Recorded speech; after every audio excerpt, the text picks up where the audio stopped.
काय रे, पुन्हा त्याच गोष्टीचा विचार? जी गोष्ट घडली ती घडून गेली.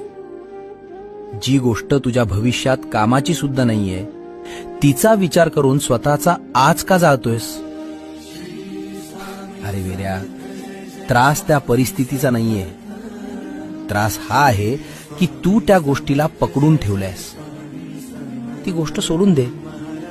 बघ, त्रास होतोय की नाही. तुला देवाने हे मन दिलंय, तो एक राजवाडा आहे. आणि तू काय करतोयस? जगाचा कचरा आणि लोकांचे फालतू शब्द त्या राजवाड्यात भरून ठेवतोयस. इतकी किंमत शून्य केली स्वतःची. तुझ्या आयुष्याची दोरी माझ्या हातात आहे आणि माझ्या लेकराने अशा क्षुल्लक गोष्टींसाठी रडावं हे मला मान्य नाही. आज, आत्ताच, या क्षणाला तो विषय मनातून काढून टाक.